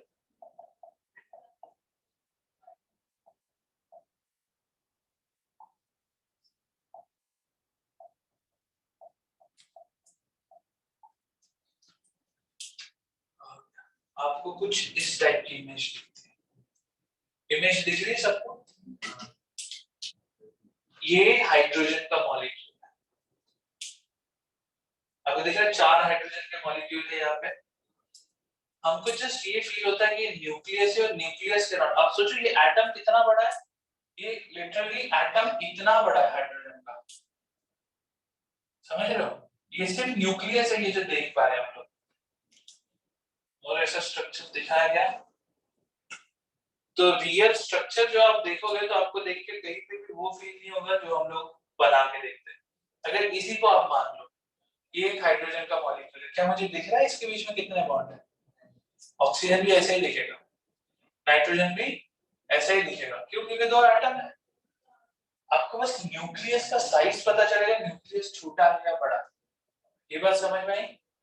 तो द आइडिया इज कि चलो ये तो हाइड्रोजन है, बहुत ही सिंपल सा है, सिंगल सिंगल बॉन्ड है आपस में,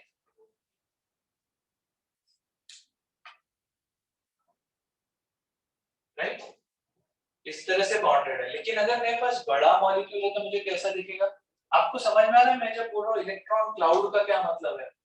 आपने हाइड्रोजन कैसा देखा? इस टाइप का दिख रहा था ना? ये जो बाकी का जो एरिया है that is the electron cloud, ठीक है? अभी मैं इस चीज पे क्यों बात कर रहा हूँ ये थोड़ा सा समझिए।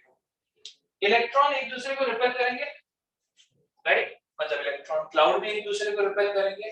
अब आप इमेजिन कीजिए एक एटम है, let's say this is a central atom, इसने एक बॉन्ड बनाया, मतलब एक इलेक्ट्रॉन क्लाउड है यहाँ पे। अगर इसको दूसरा बॉन्ड बनाना है, वो दूसरे बॉन्ड की पोजीशन कहाँ पे होगी? इस क्लाउड से कितने डिग्री पे होगी? 180, क्योंकि सबसे दूर यही है, मिनिमम रिपल्शन यही पॉसिबल है। मिनिमम रिपल्शन यही पॉसिबल है, ठीक है। ये केस है जब सेंट्रल एटम 2 बॉन्ड बना रहा है। आपने BeCl2 का स्ट्रक्चर ड्रॉ किया था, it is a linear structure, देख लो।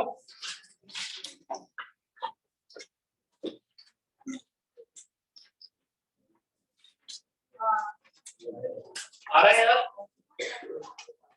अभी आगे बढ़ते हैं, ठीक है। तो ये क्या हुआ, 2 इलेक्ट्रॉन डेंसिटी हुई। नेक्स्ट केस है जब आपका सेंट्रल एटम 3 बॉन्ड बना रहा है। आप इमेजिन कर पा रहे हो क्या हुआ? आप ये देखिए, ये इलेक्ट्रॉन डेंसिटी और ये इलेक्ट्रॉन डेंसिटी के बीच में कितना बॉन्ड एंगल होगा? 120, क्योंकि टोटल 360 होता है। तीनों एक दूसरे से जितना दूर हो सकता है उतना दूर रहना चाहते हैं। इसका सिंपल सा एग्जांपल है BF3। ये अपन ने ड्रॉ किया है कि BF3 चेक करो। आपको स्ट्रक्चर समझ में आ रहा है? 3 बॉन्ड बनाएंगे तो कैसा होगा? Now we come to the main point, जिसके लिए मैं अभी ये सारा डिस्कशन कर रहा हूँ। अब ये जो एटम है, this is the central atom, ठीक है, जो मोटी बनी हुई है। अगर ये चौथा बॉन्ड बनाएगा, इसका 3 डायमेंशनल स्ट्रक्चर कैसा होगा? कहां से आएगा? परपेंडिकुलर, ऐसा। अब ये अगर सामने से आएगा, इनको थोड़ा थोड़ा पीछे हटना पड़ेगा, नहीं तो फिर रिपल्शन ज्यादा हो जाएंगे। तो इनको थोड़ा थोड़ा पीछे हटाते हैं। Sir why not down? वो नीचे भी जा सकते हैं ना 90 डिग्री सर। हाँ मतलब ऐसा वो 120 हो गया ना, तो अभी उसको नीचे 90 डिग्री पे ऐसा, मतलब एक ही डायमेंशन, मतलब 2D डायमेंशन में होगा। ये सही है? हाँ ऐसे ही। ये बढ़िया लग रहा है, 4 बॉन्ड। अब आप मुझे ये बताइए, ये 4 बॉन्ड आप बना रहे हो, ये पूरा स्पेस खाली है आपका, किसी एक को रिपल्शन फेस हुआ, वो अपना प्लेन में से निकल नहीं जाएगा? 2 डायमेंशन तो आपका रेस्ट्रिक्शन है सोचने, इसके लिए तो नहीं है। ये तो इलेक्ट्रॉन डेंसिटी है, ये तो बोलेगा मेरे को इससे जितना दूर रख सकते हो रखो। अभी कितने एंगल पे है? 90। If there is any possibility जिससे कि इन दोनों के बीच का एंगल बढ़ जाए, ये बढ़ा देगा। वो पॉसिबिलिटी आपको ऑब्जर्व करने के लिए जो स्ट्रक्चर देखना होगा। ये आपको स्ट्रक्चर दिख रहा है? जब ये आया, उसने बाकी दोनों को थोड़ा सा रिपेल कर दिया। अब देखिए, किसी भी बॉन्ड के बीच में एंगल 90 से बड़ा लग रहा है। अब ऐसे देखिए सर, तो if there are three electrons, तो भी 3 डायमेंशन बना। 3 है तो भी 3 डायमेंशन बना सकता है। क्या लग रहा है? 3 है? तो नहीं है, नहीं बना देगा, बना सकता है पर बना नहीं देते ना। इसको आगे ले आओ। ऐसा एंगल कम हो गया क्या? मैक्सिमम एंगल कितना होना है? मतलब इनके बीच में आपस में एंगल कितना होना चाहिए? 120। तो इसको ऐसा सोचो कि अगर मेरे को कोई और तरीका है, कुछ बताओ यार, कोई और तरीका लग रहा है, कोई एंगल चेंज करना चाहिए तो चेंज करके दिखा दो। तो 3 डायमेंशन बोल रहा है ना? नहीं मतलब 3 पॉइंट को 3D में मेरे को बनाना है, सीधा कर दो। हाँ और उन दोनों को जरा पीछे। सेम हो गया क्या? नहीं सर, अगर आप स्ट्रेट करोगे और एक को स्ट्रेट रखोगे तो एंगल 90 बन जाएगा और फिर एक 180 रहेगा ना। ऐसा सर वो टी का शेप में बोल रहा है। टी का शेप बोल रहा है? टी? हाँ मेरे को ये बताओ, जब ये टी का शेप होगा, अब थोड़ा सा बैलेंस के हिसाब से भी सोचो ना। ये दोनों बढ़िया एक दूसरे से हवे, ये तो नजदीक आ गया, ये धक्का देगा ना, और ये जैसे ही धक्का देगा ये इनका बॉन्ड एंगल बढ़ जाएगा ना। 120। ठीक है, घर पे एक काम करना, पेन है सबके पास, पॉसिबिलिटी लगा के देखना कौन सा सबसे बढ़िया होता है। ठीक है, नहीं कौन सा? सब लोग ट्राई करो यार, ये जब तक आप देखोगे नहीं तब तक आप इमेजिन नहीं कर पाओगे। जब आपके पास हाँ अभी पेन है तो अभी ट्राई करो पेन।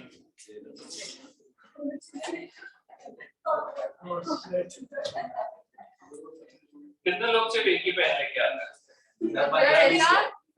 सर 100 पेन लेके आते हैं बट काम एक ही करते काम एक ही करते हैं। ये भी करना है। अच्छा एक सिंपल मैंने तुम लोगों को बोला था कि केमिस्ट्री के तो नोट्स बनाओ जो कलरफुल होने चाहिए ऐसा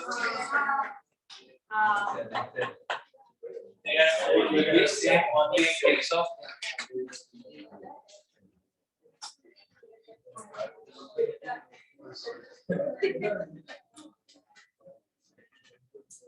C and 4 will be same only in case 4 will be on z axis. ठीक है किनान बोल रहा है कि अच्छा इसको ऐसा ही रखो हाँ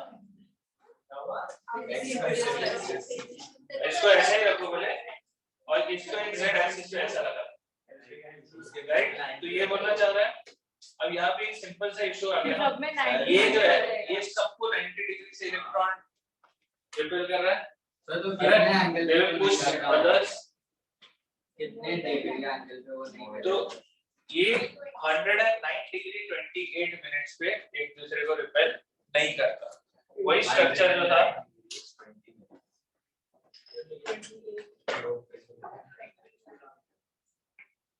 मतलब अभी आप देख रहे हैं ये जो स्ट्रक्चर है ये स्ट्रक्चर आप इमेजिन कर पा रहे हो आप 3 डायमेंशन में दिख रहा है सर इसमें भी सब 120 भी है ये 120 नहीं होगा 120 से थोड़ा कम होगा ऑलमोस्ट 120 जब ये सारे एक प्लेन आप लोग कितने लोग मरीन ड्राइव गए हो हाँ उसपे वो पानी हुआ ये करने को अगर वर्ली सी फेस जाओगे ना तो वर्ली सी फेस पे ये ऐसा एक स्ट्रक्चर रास्ते के बीच में ऐसा बना के ऐसा लटका कर रखा हुआ है हाँ बगले के ऐसा इनके ऊपर ही रखा हुआ है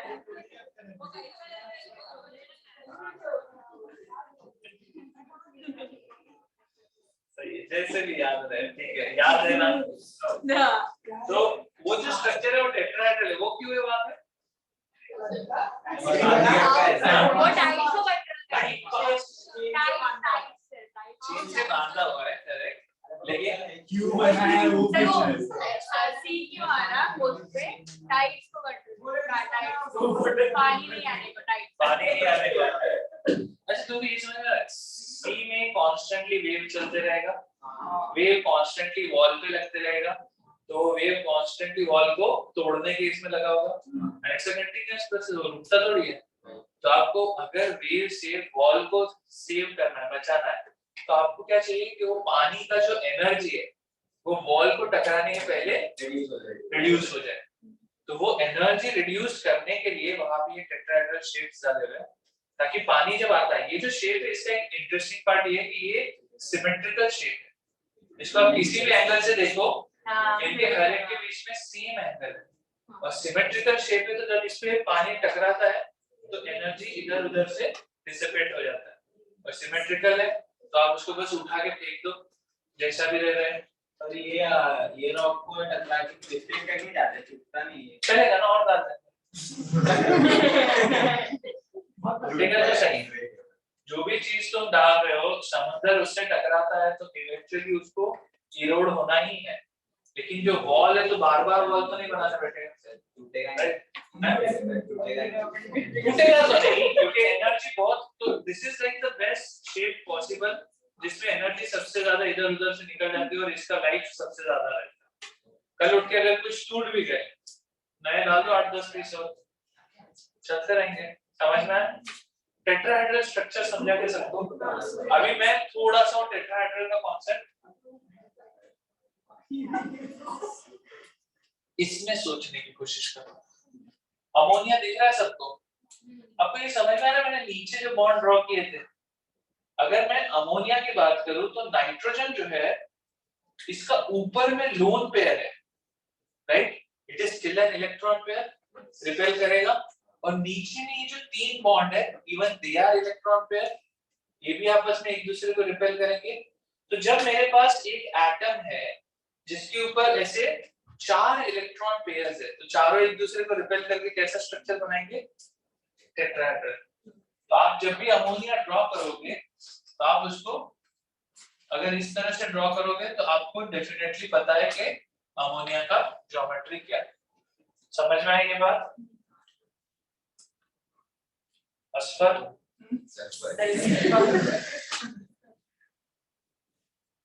और इसका ज्योमेट्री ऐसा हो सकता है, असफर बताएगा।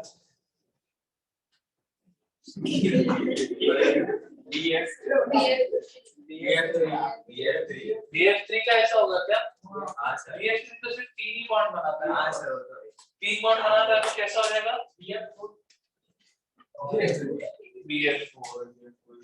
BF4 एग्जिस्ट नहीं करता। कितने दिया BF4? लेकिन CH4 तो हो सकता है, राइट? क्योंकि 4 बॉन्ड बना रहे हैं। सर बट हम लोग CH4 ऐसे पेपर पे बनाते हैं 90 क्योंकि अब आप उसको वैसा नहीं सोच सकते, क्योंकि देखो आपको ये बात समझ में आ रही है, मेरे को इवेंचुअली आपको ऑर्गेनिक की तरफ लेके जाना। अब ऑर्गेनिक समझने के लिए हमको सबसे पहला चीज जो समझना है CH4 का स्ट्रक्चर, ठीक है? और ये स्ट्रक्चर कैसा होगा? टेट्राहेड्रल। तो अपन अगले क्लास में इसी से कहानी आगे बढ़ाएंगे, ठीक है? Good, thank you, bye. देखते हैं कुछ किसी का डाउट है सॉफ्टवेयर पे इम्पैक्ट कर रहे हैं परफेक्ट माइंड। चलो कोई और इशू है? Thank you, bye.